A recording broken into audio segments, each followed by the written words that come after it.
변함없는 나의 친구. 하나님의 말씀은 고린도전서 8장 7절에서 13절까지입니다. 신약성경 272페이지입니다. 제가 읽습니다. 그러나 이 지식은 사람마다 가지지 못하여 어떤 일은 지금까지 우상에 대한 습관이 있어 우상의 제물로 알고 먹는 고로 그들의 양심이 약하여지고 더러워지느니라.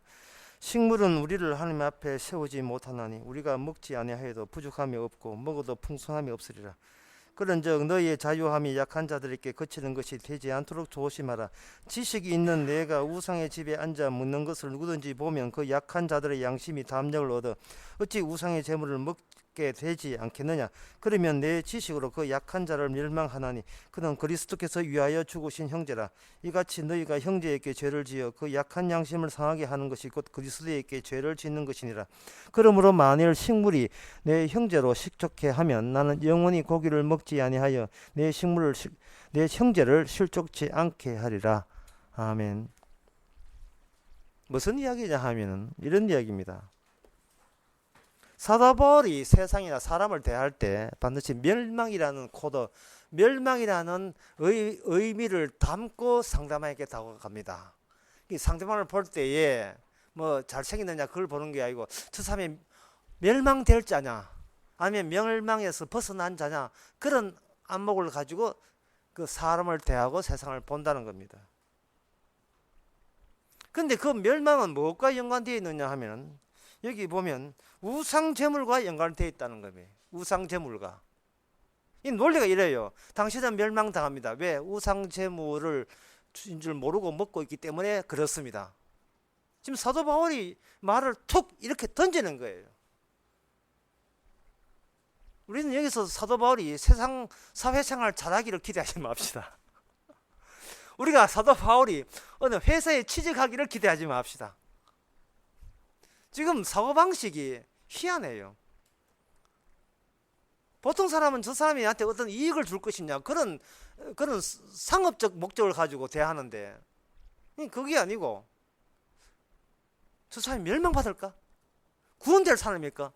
벌써 이 관점 자체가, 이 인식 자체가 멸망을 앞장 세우고서 상대방에 다가간다는 것은 이미 사도 바울은 이미 멸망을 경험했고 거기서 벗어난 자의식을 바깥으로 그렇게 표출한 겁니다. 그러니까 나 구원받아서요라고 떠들지 않더라도 세상 보는 안목이 바뀌어지게 되면 이거는 남들이 안 알아줘도 이미 그 사람은 자신이 구원받은 사람으로서 살아간다는 것을 늘 느끼면 살아가는 거예요. 바라기는 저와 여러분들이 그렇게 되기를 바랍니다. 집 계약하는데 계약하는 사람이 계약금 됩니까? 하면 속으로 당신 멸망받았어요. 구원되었습니까? 그런 관점에서 만약에 백화점 취직해서 안녕하세요 고객님 갈 때는 그냥 가지 마시고 저 사람 멸망되었을까? 구원되었을까? 참 사회생활 하기 참 힘들지요. 그런데 이 멸망을 사도 바울은 우상 숭배와 관련을 짓는다는 사실, 이것을 가지고 이렇게 하면 됩니다. 어떻게 일상적인 것이 영적인 세계가 되느냐라는 우리는 보기에 일상적인 것인데 사도의 눈에는 그것이 영적 세계로 가득 차 있다는 것을, 일상에서 영적으로 넘어가는 코스, 그 통로를 지금 사도 바울이 은근히 우리에게 알려준 겁니다. 일상으로 보이는, 평범해 보이는 세상이 곧 그것이 영적 세계입니다 라고 할 수 있는 그 모티브, 동기는 뭐냐 하면은 바로 하나님의 언약으로 세상을 다시 보는 겁니다. 언약, 약 종류 아닙니다. 언약 나오면 또 골치 아프지요. 세상에서 통용 안 되는 단어가 썼기 때문에. 언약이 뭐냐 하면은 모세율법이라고 생각하면 되고, 그 모세율법 안에 뭐가 들었냐 하면 나 외에 다른 신을 섬기지 말라. 우상이 있는데 우상 섬기지 말고 진짜 하나님 섬겨야 돼 라는 내용이 율법 안에, 다른 말로 언약 안에 들어있습니다. 따라서 언약으로 세상을 다시 조명한다는 것, 비춘다는 것은 이 세상이 단순히 인간 대 인간의 집합한 공동체가 아니고, 여기는 이 세상을 있게 한 영적인 기운이 여기 장렬하고 있는 겁니다. 영적인 기운이 장렬하고 있어요. 그 영적인 기운이 장렬하기 때문에 영적인 사람으로 다시 태어난 사람만 멸망되지 않고 살고, 영적으로 다시 태어나지 못한 사람은 사도 바울의 말대로 뭐 당연히 멸망당하는 거죠. 근데 문제는 멸망당한 사람이 자기가 멸망당할 근거를 자기가 모른다는 이야기입니다. 알지를 못해요. 멸망 같은 소리 하고 있네. 세상 멀쩡한데 무슨 멸망이라, 정상적인데 잘 돌아가는데. 이거는 현재 영적인 것을 알지 못해서 그런 거예요. 그래서 사도 바울은 우상 제물 뭐 조심하라 이런 언급을 하는 것처럼 보이지만 사실은 지금 복음을 전파하고 있습니다.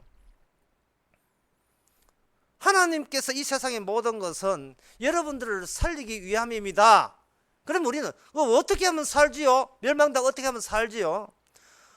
언약과 접촉하세요. 언약이 뭡니까? 참된 하나님께서 이 세상을 처음부터 다루었던 원리 원칙이었습니다. 그거 원리 원칙이 지금도 아주 장렬하고 있습니다. 그걸 포착하세요. 예, 그걸 포착하게 되면 어떤 결과로 이어집니까? 그걸 포착하게 되면 우상이 뭔가를 파악하게 될 것입니다. 사실은 우상이라는 말은 상대방에 대한 예의, 무례한 태도일 수가 있어요. 니만 신인가 신이고 우리 신은 이거는 신도 아니냐 뭐 이렇게 무례할 때도 있지만, 그거는 무례하고 그거 중요한 것이 아니고 하나님이 뭐를 내려주느냐가 뭘 꽂아주느냐, 그게 중요하죠. 그러면 그 언약을 어디서 찾습니까? 라는 질문은 당연한 거고요. 그 질문에 대해서 오늘 설교 제목이 뭐냐면 양심의 담력이거든요. 인간의 양심에다가 그걸 하나님께서 심어봐 버린 거예요. 그 하나님의 개입인 겁니다. 양심이라는 거야. 양심은 신의 계시에 내면하라고 할 수 있는데, 이 말은 양심이라고 하는 것은 내가 온전히 나를 장악하거나 점령할 수가 없다는 겁니다. 내가 나를 지배하고 싶은데 아무리 지배해도 내 손에 잡히지 않고 마지막 끝까지 남아 있으면서 나를 명령하는 그 무엇, 나를 지시하는 그 무엇, 그리고 나를 고발하는 그 무엇, 나의 고발자, 내부 고발자예요. 그게 양심이에요. 그리고 그 양심은 나를 수갑 채웁니다. 우리는 양심의 인질이에요. 양심의 인질되는 겁니다. 아무리 약한 사람도 지금 막 방금 빌라 가스 타와가지고 부잣집에 가가지고, 우리 빌라하고 부잣집 빌라도 종류가 여러 가지니까, 부잣집 청담도 부잣집 빌라 올라가가지고 돈을 이렇게 현찰을 와놓고 가지고 와가지고 도망치기 바쁜 그 와중에도 노숙자 보면 돈 많은 끄집어 줄 수 있는 이 착함, 이거 어디서 나왔습니까? 양심입니다. 양심입니다. 아무리 내가 악하도 내가 악하다 선하다, 나는 극한으로 악하고 싶어라고 해도 내 악함의 기의 장악되지 않는 것, 그 남아있는 미지의 무엇, X, 그것이 양심이라는 거예요. 그래서 인간은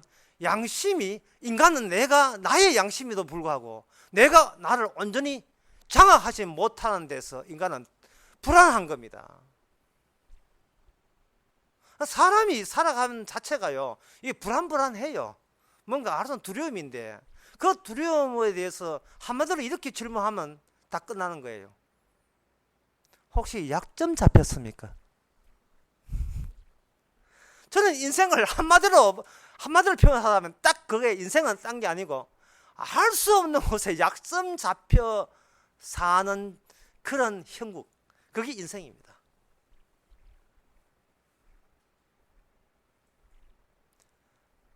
굳이 굳이 나쁜 짓 한 적 없는데 이상하게 나쁜 짓 한 것 같은 느낌. 이 느낌 뭐지?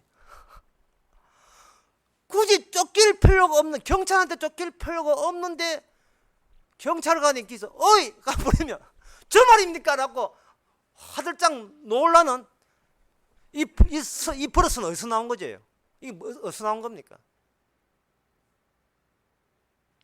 아무리 봐도 나쁜 짓 한 적 없는데 늘 이렇게 사회에 나가면 콩닥콩닥 가슴 뛰는, 뭔가 편치 못하는 이 기분은, 이건 뭡니까?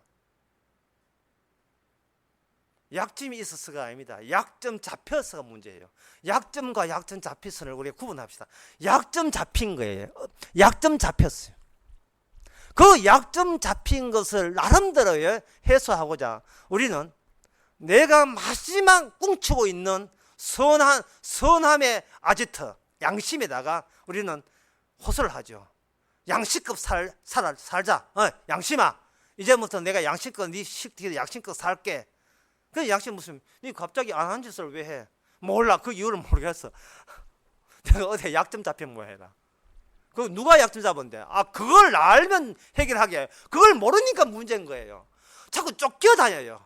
자꾸 쫓겨다닙니다.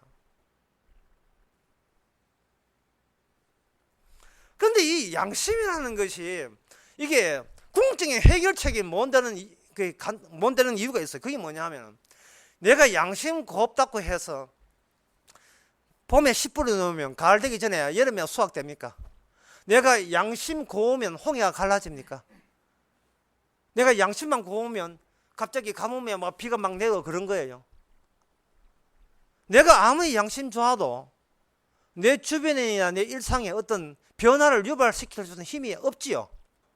그 양심은 내가 정작 원하고 있는, 내가 원하는 환경 변화는 전혀 맥을 못 치면서 자꾸만 나를 닥달내는 거예요.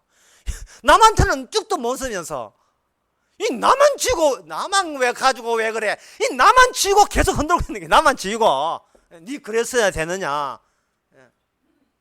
그러면 우리는 나도 최선을 다하고 있어.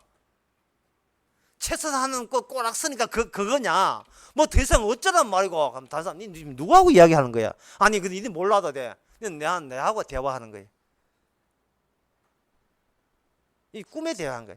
이 뭔가 자꾸 대화하는 이유가 양심이 귀찮으면서도 양심의 힘으로 뭔가 알 수 없이 너무 저벅 다가오는 그 힘을 자꾸 막 귀에 본인이 아주 예를 쓰면서 막으려고 하라고요. 만약에 가위 눌린 것 같아.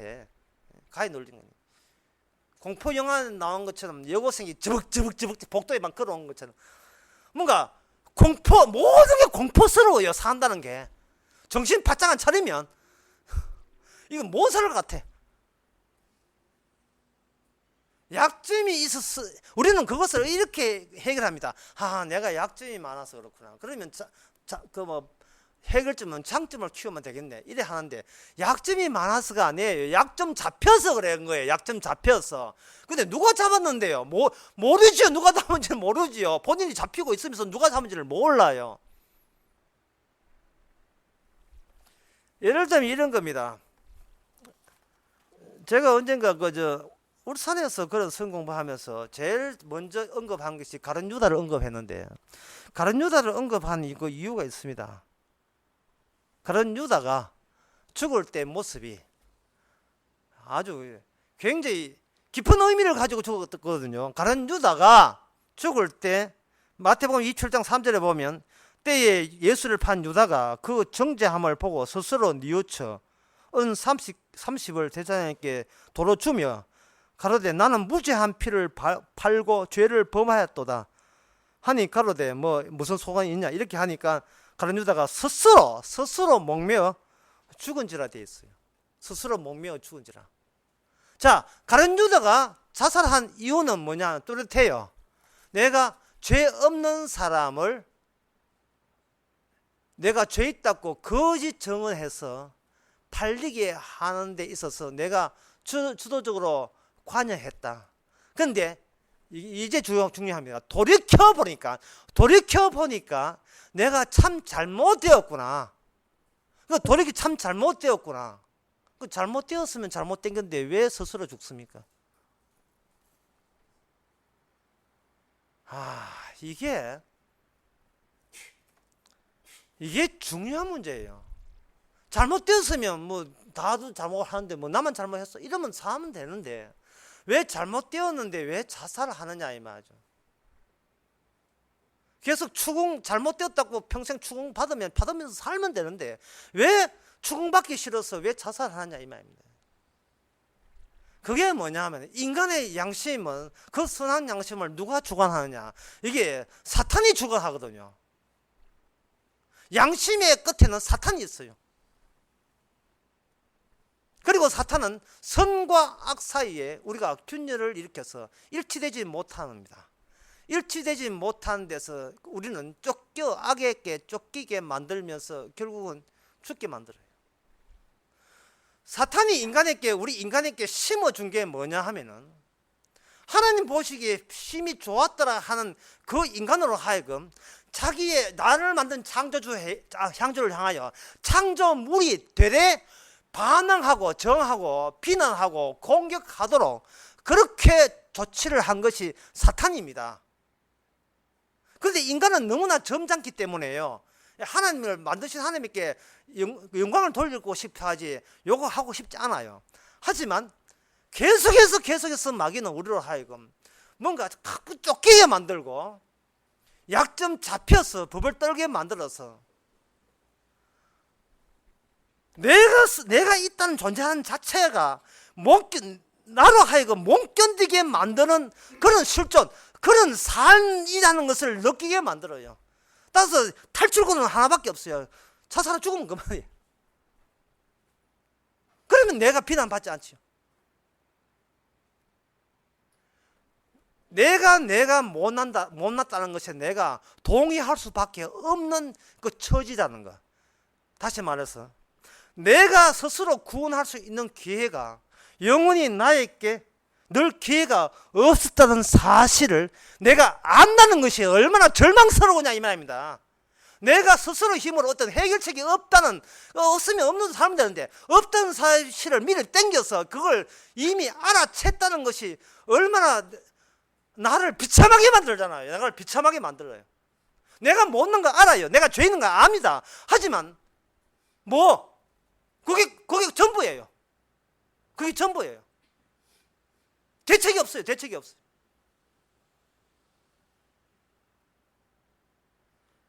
가룟 유다에게 사탄이 임했습니다.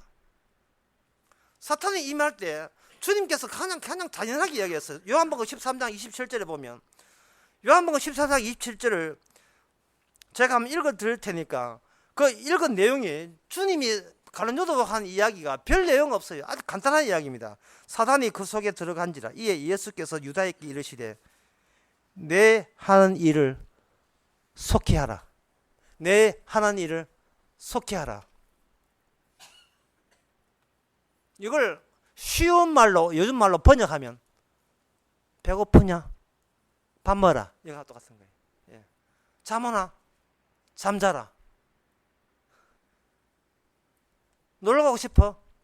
차 말고 놀러 가. 이거예요. 유난히 큰일 아니에요. 일상 해왔던 일을 주께서는 하라고 하십니다. 왜냐하면 우리가 하는 일이 공장에 있는 컨베이어 시스템이 움직이는 선반이거든요. 저는 그것을 주님이 우리 일상을 보드탄다고 얘기하는데 보드탄 걸 알지요? 그냥 길쭉한 그 판때기에다가 올라타가지고 혼자서 재미나게 노는 거 보드 타는 거, 서핑할 때 보드 타는 거. 우리를 하여금 하게 하시고 주께서는 거기 자기 몸을 그렇게 실어버립니다. 그러면 마귀가 노리는 것은 신이시여 잘 보소서 당신이 만든 보기에 힘이 좋았다는 인간이 당신을 저주합니다. 당신의 이전 자존심, 당신의 명예는 날아갔어요. 이게 마귀거든요. 그런데 하나님이 마귀가 파놓은 그 덕과 함정에 자진해서 거기에 자기 몸을 실어버렸습니다. 마귀는 뭐냐면 하나님이 신이시여, 마귀 나만 버린 게 아니에요. 이제 이 보소서, 이 사태를 보소서. 하나님 만든 인간이, 모든 인간이 당신을 버립니다. 이게 이제 사탄이 하나님 앞에 나름대로 대놓는 그게 판이 무기거든요. 상황이다 이 말이죠. 그런데 하나님이, 우리를 만든 하나님이 나도 버림받았게 해서 주님도 거기에다가 끼어들어 버렸어요. 하나님을 약 올리기에 만든 덫에 하나님이 자진해서 그 덫에 빠져버렸어요. 그리고 십자에서 하시는 말씀이 아버지 저를 어찌하여 버리십나이까. 주여 제가 버림받겠나이다는 뜻이. 마귀가 하나님 앞에 벌 줄 수 있는 것은 끝났어요. 하나님을 욕되게 하는 것이 그게 마귀가 하나님 앞에 내리는 면대, 징벌인데, 그 징벌을, 마귀가 징벌을 하나님이 자진해서 그걸 자기 징벌로 받아들였으니까 드디어 마귀한테 어떠한 유황벌, 영원토록 유황벌 내려줘도 그들은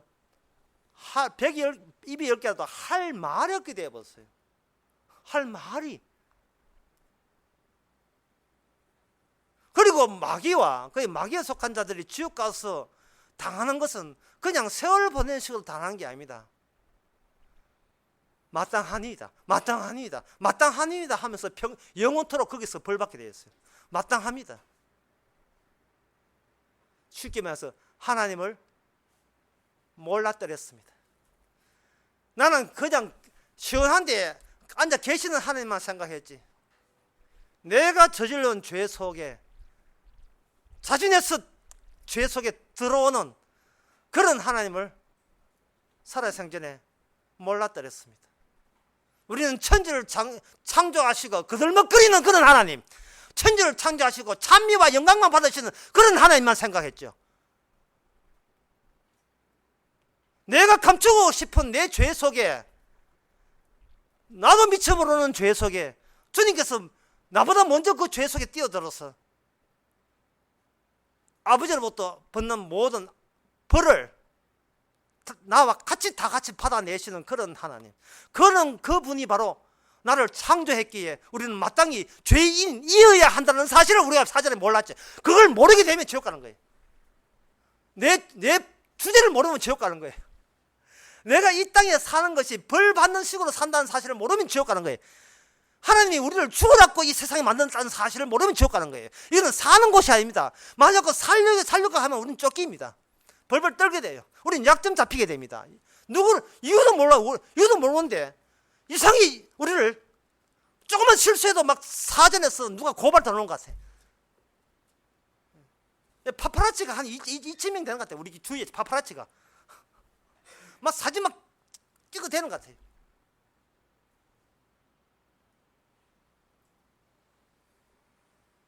자, 우리가 가진 이 약점은 어떻게 할까요?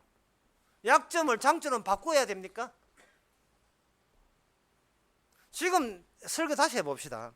지금 제가 뭐라고 했냐 하면 중요한 말을 했어요. 뭐냐 하면은 양심이 곱다고 해서 이게 지금 세상이 뭐 안 바뀌어요.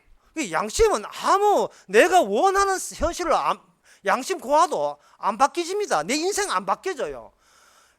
양심은 오히려 내한테 닭살 낸다니까. 뭐 내가 원하는 기도해서 뭐 이렇게 되기는 원하, 그건 들어주기는커녕 양심은 내가 세상을 바뀌기를 원하고 내 인생이 풀리기를 원하는 그것마저 계속 닭살 내는 거예요. 니 지금 쫓기고 있지. 니 누구한테 약점 잡혔나? 왜 그렇게 당당하지 못해? 니 뭐가 아쉬워서 쳐다하고 뭐가 아쉬워서 새벽기도 나가? 니 왜 그런 짓 해?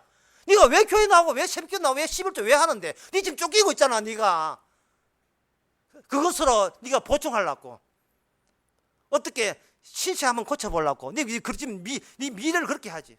이렇게 지금 계속 닫아내는 거예요. 그런데 인간치고 약점 없는 인간은 없거든요. 근데 한번 물어봅시다. 속으로 기생 라합이 약점이 뭡니까?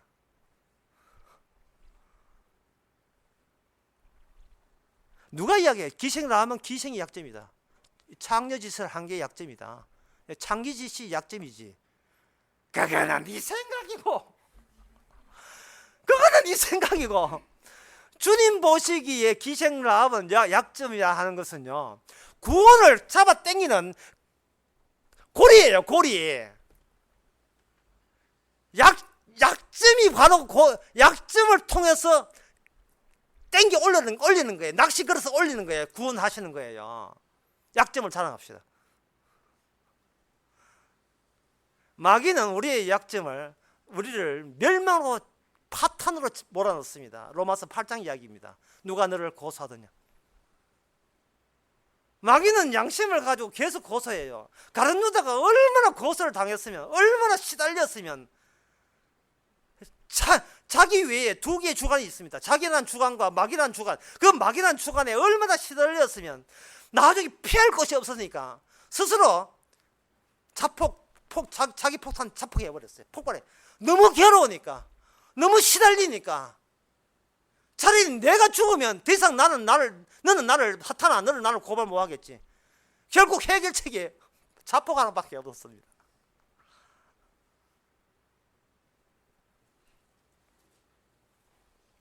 사단의 지배를 받고 있는 우리 입장도, 지금은 뭐 일이 숨칠만 하니까 아니고 뭐는 그런 거 자살 생각하지만, 정말 극한의 순간에 자살 생각을 할 수밖에 누구든지, 이거는 뭐 키, 뭐 성격 관계 없어요. 누구든지 그런 상황 되면 그렇게 됩니다. 주님께서는 우리의 편리를 위해서 우리가 가룟 유다처럼 자살할 가능성이, 잠재력이 많은 우리를 미리 앞당겨서 미리 자살을 하게 만들어 버렸어요. 그게 십자가의 사건입니다. 십자가 사건이 들어와 버리면 우리는 그동안 스스로 구원할 수 있는 기회가 없는 우리에게 드디어 우리가 그리던 그 천국 있잖아요. 그 천국을 하나님께서는 무너뜨립니다. 아이고, 뭐 천국이고 뭐고, 이제 내 사는 것도 힘들고 내 마음도 괴로운데 천국은 나중 문제다. 아이고, 천국 다 귀찮아. 이 천국, 죽어서 천당 간다는 것도 전에는 이렇게 배부를 때는 유일한 희망이었는데 그 천국도 무너지게 해요. 세례 요한이 이야기한 것입니다. 천국 무너진 거예요. 천국 무너진 이야기를 한 겁니다. 너희들이 천국을 바라보면서 천국을 기대하면서 하는데 그 천국을 그렸던 천장이 무너져 버려요. 그 천국이 가짜였습니다. 쉽게 말해서 인간이 하는 모든 소리는 고막 안에서 듣는 소리거든요. 근데 고막이 찢어져 버리면 비로소 신의 소리가 들리는 겁니다. 내가 내 살랐고 선과 악 사이에서 갈등하면서 어떤 살아보려고 예수는 이 삶 속에서 악은 멀리하고 양심에 의해서, 오직 양심에 의해서 선함만 찾아서 그 알 수 없는 그 쫓김, 약점 잡힘에서 뭔가 나도 당당해지고 싶은 기껏하는 그 행위가 바로 그 행위거든요. 천국 있습니까? 믿습니다. 예수 있습니까? 믿습니까? 십자가 믿습니다. 이런 식으로 해가지고 그런 것들을 수집해서, 해가지고 해봐야 쓰레기예요. 어떤 침에 걸린 80년 자매는 온 빌라가 통째로 쓰레기통 되어가지고 결국 한 번 죽었다 했잖아요, 신문에.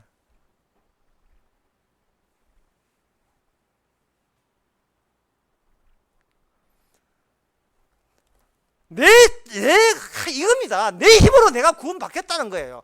그걸 보고 마귀는 박수를 치고 있는 거예요. 좀 더 엔진 가동해야지. 좀 더 열심을 내, 열심을. 네가 성경에 봐라, 선한 양심을 가져라 했잖아요. 선하게 행동해야지. 디모데후서 보면 나와요. 선한 양심을 버리지 마라. 선한 양심을 가져라는 거예요. 그래서 가져야죠. 그 선한 양심을 어디다 써먹는데요? 내가 쫓기는데 써먹기 위해서. 그거 사탄의 속임수입니다. 사탄의 속임수예요. 양심이 찢어져야 빛이 나오죠.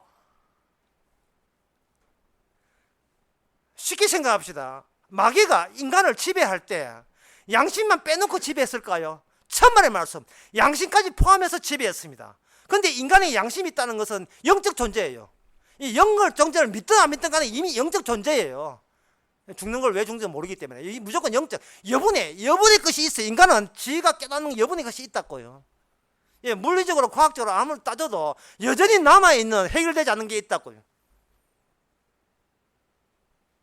인간은 자기를 다 다 알지 못합니다. 다 포섭할 수 없어요. 포용할 수 없습니다. 주님께서는 내가 나를 구원하기 위해서, 살기 위해서, 영원토록 살기 위해서, 천국 가기 위해서 좋지 않은 그 조치를 어긋나게 만들어요. 근데 그 어긋남 그 틈 사이에서, 어긋난 틈 사이에서 비로소 새로운 창조가 나온다니까요. 그 새로운 창조가 뭐냐 하면 이겁니다. 새로운 창조라는 게 과거에 시달리고 그걸 미래를 미리 상상해서 해결을 하는 우리를, 과거와 미래 사이에 우리는 여기에 숨 막히듯이 이렇게 거기에 압축되고 있는 겁니다. 빈 페트병 찌그러지듯이 우리는 과거 때문에 후회되고 미래의 일 때문에 밀리고, 한쪽은 밀어내고 한쪽은 밀어내니까 그게 짜부러지는 거예요. 이게 찢어지는 거예요. 거기서 찢어지는 거예요. 찢어지는 거. 그 찢어질 때 비로소 내 안에 계시는 예수님이 톡 튀어나와요. 뭐 톡 튀어나왔는지 그냥 나왔는지 모르겠습니다. 톡 튀어나왔으면서 참 인간 만들기 참 힘들다 하고 나오셔가지고, 네 몸은 바로 이렇게 처음부터 짜부러지도록 찢어지도록 빠개지도록 만든 몸이에요. 평생을 과거의 회한으로 시달리고 미래의 헛된 희망에 미리 앞당겨 시달리고, 거기서 주께서는 예수님이 나오면서 이렇게 이야기하십니다. 네가 오늘 살았으면 그 오늘은 아침에 눈 뜨면 너를 위하여 새롭게 창조한 창조의 날인 것을 네가 기억하라. 왜냐하면 내가 날마다 새롭기 때문에. 새로운 분이 세상을 창조할 때는 창조된 것은 항상 새로운 거예요. 새롭다는 말은 과거를 치워버려라. 미래를 버려버려라. 너를 그렇게 양쪽으로 압박을 가하던 과거도 애초부터 네 상상 속에나 있는 것이지 없고, 미래는 것도 원래 없고, 너는 너 기억이 너를 덩어리로 만들어 놓으니까 우리는 자기 기억에서 벗어나지를 못한 게 자기 기억에서. 그 새로움이 나오는데 그 새로움이 언제까지냐 하면 그날 저녁까지입니다. 왜? 저녁이 돼서 아침이 되기 그날 첫째 날이기 때문에. 하나님은 천지를 창조할 때, 내가 지금 웃어야 될 이유인지 모르겠습니다. 내가 지금 내 혼자 웃고 있는데, 첫째 날이고 둘째, 이게 뭐냐 하면 인간은 날 바깥에 못 벗어나고 하루치만 준 거예요. 내일이는 내일 염려하고, 내일 되거든, 오늘 또 내일 되는 기적을 얻었구나, 내일 또 하고, 오늘 염려는 그날에 족하다 이 말이죠. 주기 전에 뭐 했던 거예요? 일용할 양식을 주옵시고, 이틀치 달라는 게 일용할 양식이에요. 인간이 뭐라고 생각하든 하나님은 자기 창조 원리를 포기한 적이 없습니다. 우리가 그걸 몰라서 그렇죠. 저녁이 되고 아침이 되니 첫째 날이라. 새 아침이 밝았네. 언제까지? 오늘 저녁까지만. 눈 감으면 이제는 본의 아니게 죽음에 빠집니다. 죽음에 빠져요. 아까 교동은 읽어봤지요. 사랑한 자에게 잠을 주신다. 사랑한 자에게 죽음을 주신다. 자살 네가 하지 말고 내가 할게. 어떻게? 언약대로, 하나님의 약속대로. 네가 어차피 자살하나 죽으나 늙어 죽으나 죽는 건 마찬가지인데 미리 앞당겨서 하나님의 약속대로 매일 저녁에 죽고 매일 아침에 새롭게 창조되는 그것이 하나님의 창조의 원리를 너에게 적용시킴을, 너의 찢어진 양심이 그걸 알게 될 때 그걸 사자성어로 선한 양심이라는 겁니다. 그게 선한 양심입니다. 그래서 선한 양심이 뭡니까? 물으면 자기를 고려하지 않는 것. 이게 선왕상. 자신을 고려하지 않는 것. 자기 생각하지 않는 것. 선왕상심입니다. 나 믿음 좋다고, 믿음 좋기 때문에 우상심을 마음대로 먹는 거 니한테는 많은데 타인이 왔을 때는 그 네 믿음이 그 사람에게 작용하는 주님의 언약에 그게 방해가 된다는 사실을 알아야 돼 라는 사실을 오늘 본문 내용입니다. 고린도전서 10장 29절에 보면 오늘 본문보다 더 어려운 이야기를 하셔요. 29절에 보면 10장 29절 한번 한 장만 살포시 들춰버리면 나오죠. 거기에 보면 아주 난해한 말씀이 나와요. 내가 말한 양심은 너희의 것이 아니요 남의 것이니. 이게 무슨 말이냐 말이죠. 내가 말한 양심은 너희의 것이 아니고 남의 것이니. 무슨 말이냐 하면 네 양심 같은 소리 하고 있는데 남을 해서 네 속에 하루치만 들어있는 남의 양심이야. 너를 위한 양심 그딴 거 필요 없어. 남을 위한 양심이야. 남에 대한 계시욕이다 이런 뜻이거든. 남에 대한 계시욕, 언약욕, 하나님의 약속. 그 우리는 뭐냐 결국은 우리는 이 땅에 죽어가면서 주님이 실려있는 컨베이어 시스템이에요. 주님이 나를 어떤 마차처럼 사용해서 나를 자가용처럼 리무진처럼 사용해가지고 나를 타고 가면서 남을 구원하는 도구로서 수단으로서 나를 사용하는 겁니다. 코미디언이 엎어지고 자빠지고 뭐 아프지요. 하지만 관객들은 웃잖아요. 그러면 코미디언이 엎어지고 자빠지는 것을 남들은 웃지만 우는 사람은 누구냐 하면 집에 그 TV를 보고 있는 자기 엄마 아빠는 관심도 없어요. 아이고 내 자식이 저렇게 돈 벌려고 저렇게 웃기려고 돈 웃기려고 너 엎어지는구나. 아이고 다 안 깨졌는가. 아이고 보약해 먹여야지. 저렇게 망가지면서 살라고 하는구나. 그렇게 하죠. 원래 우리는 마귀 입장에 의하면 우리는 나를 위한 나입니다. 그런데 나를 위한 나이기 때문에 마귀는 그걸 한껏 이용했어요. 너 지금 잘 되고 싶지? 그렇다. 그럼 너 죽었어도 천국 가고 싶지? 그렇다. 그렇다면 너는 선한 양심을 가져야 돼. 너는 선해야 돼. 너는 선해야 돼. 선해야 되니까 자꾸 쫓기는 거예요. 왜냐? 자꾸 살다 보면 실수를 하고 죄를 짓고 뭐 젊을 때는 정신 차리지만 나이 한 70 넘고 80 넘으면 이거는 뭐 인간인 삶이 구분도 안 돼. 온갖 것이 다 실수해. 실수. 말해도 내가 무슨 말을 하고 있는지 모든 것이 약점이고 약점이 점점 생기는데 문제는 약점이 있다는 게 문제가 아니에요. 그게 약점 잡히는 게 문제라니까요. 약점을 걸고 쳐들어오는 게 있다니까요. 니도 신자야? 아이고 네가 교인이야? 네가 예수 믿는 거야? 때려차! 자살해 죽어. 네가 무슨 신자야? 이걸 매일같이 고발당하고 고소당하니까 그 말 또 맞고 그러면 도대체 기도를 몇 독을 해야 되고 기도를 몇 시간을 해야 되고 그럼 성경을 몇 독을 해야 되고 그 헌금을 도대체 교회에다 얼마나 갖다 바쳐야 되고 교회를 하고 뭐 몇 번 찾아 나와야 되고 어떻게 해야 돼요? 어떻게 해야 돼요?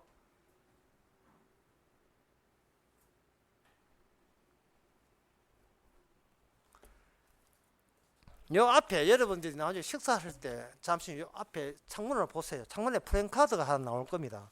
프랭카드에 두 번째 프랭카드 쪽에 보면 백중 41 자장천도 점찰 기도라는 게 있습니다. 예.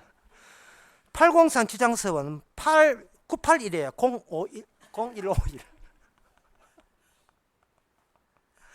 백중 41 자장천도 점찰 기도. 이 무슨 아무도 아니고 이게 무슨 용어 이런 용어 있을까요? 그 내용을 쉽게 풀이하면 이렇습니다. 백중이라는 것은 음력으로 7월 보름인데 그 날에는 100가지의 곡식의 씨앗을 준비하는 이게 우리나라 거대 풍습인데 그게 뭐로 바뀌었냐 하면은 이게 죽은 영혼들을 천도 떠도는 귀신들을 빨리 극락으로 보내는 그런 특별 이벤트 하는 날이에요. 그날에 모아서 바로 보냅니다. 근데 그 귀신들이 떠도는 게 왜 떠돌면 떠돌지 왜 이러냐? 떠돌게 되면 안 그래도 지금 내 자식 가족 밥 먹기 힘든데 거기 자꾸 귀신에 와가지고 이게 자꾸 약점 잡고 괴롭히거든요. 무슨 사업을 하려고 하면 안 돼. 땅 사면 땅값 내려가. 뭐 매사가 이게 자꾸 하는데 왜 하고 그게 괴롭히냐 하면 네가 왜 네가 왜 업보를 못 사느냐? 왜 남한테 착한 일을 안 했느냐? 왜 이웃을 사랑하지 않느냐? 뭐 자꾸 이런 식으로 자비를 베풀지 않느냐? 업을 사야 복이 될 건데 이런 식으로 괴롭히니까 그런 잔소리꾼을 빨리 보내는 거예요. 근데 보내는데 어떻게 보느냐? 이제 49리니까 떠도는 게 49리고, 어떻게 보느냐? 천도라 하는 것은 낙태해서 죽은 영아들 또는 귀신 떠도는 자들, 이게 수령자, 전문용어로 수령자라고 해요. 영토가 생기는 거. 그 전투를 어떻게 해요? 점찰기도, 점찰이라 하는 것은 점을 쳐서 관찰해서, 막대기를 봐가지고 내가 분명히 나쁜 짓이 없는데, 막대기를 던져보고, 옛날에는 그렇게 했다면, 막대기를 던져보고 뭔가 나쁜 일이 있으면, 내가 몰랐는데 나쁜 일이 있구나. 그걸 관찰해서, 그 다음에 기도를 하는 거예요. 물론 공짜가 아니지요. 공짜가 아니죠. 예. 이게 있어야, 저리 묵고 사니까. 그래서 기도를 하게 되면, 그 다음부터는 귀찮게 하는 것들은 다 떠나고, 점찰 기도가 뭐냐면, 점찰 참회 기도. 자기를 참여해서 하는 겁니다. 자, 이 말을 방금 이해하는 쓸데없는 내가 예를 들었는데, 이 예가 한마디로 말해서 뭐냐면, 내가 어떻게 하면 나에게 영향력을 행사할 수 있느냐 이겁니다. 교회나 절이나 똑같아요. 어떻게 하면 내가 나에게 영향을 미쳐서 나라 그러면 죽은 오늘 또 천국 갈 수 있느냐 그겁니다. 이거 사탄에게 쫓긴 거예요.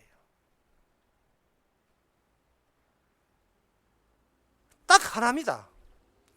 이 질문만 하면 돼요. 주여, 누가 나를 이렇게 만들었습니까? 딱 그거 하나만 하면 돼요.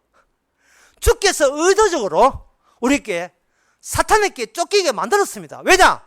주님도 사탄에 만든 그 덫에 알아서 자진해서 들어갔는데, 창조주도 마귀가 만든 함정에 알아서 빠졌는데, 우리가 뭐라고 우리가 안 빠져야 됩니까?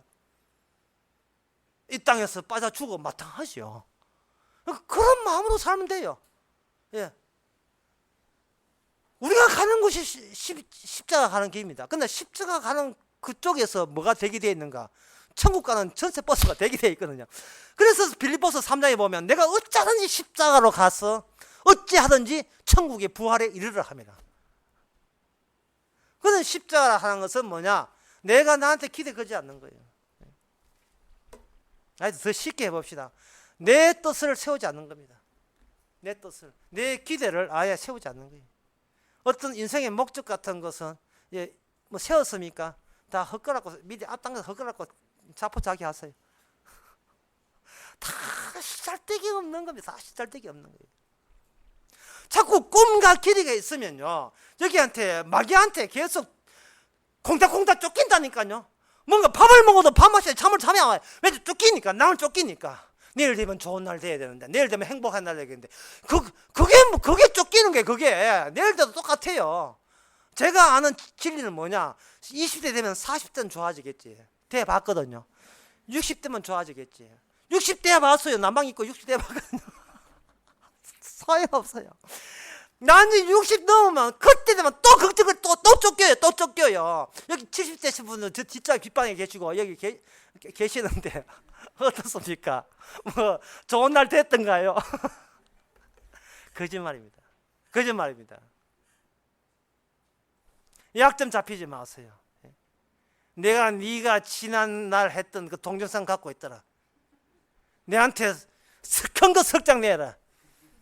그럼 여자가 하는 말이, 내가 이 자리까지 얼마나 힘들었는데, 그러면 동영상 불어버리면 네 모든 게 무너져. 그래, 이젠 3억 먹고 찾아오지 마. 그래, 나는 안 찾아와. 이게 뭐지? 이브의 사랑이지.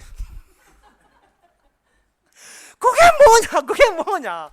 그 모습이, 그는 노골적으로, 퇴직한 그 도박하는 경사한테 쫓기지만, 우리는 도대체 누가 나를 이렇게 약점 잡아 쫓아내? 우리는 그 정체도 몰라요. 뭐 이유도 없어. 무조건 몸이 무거워. 마음도 무거워.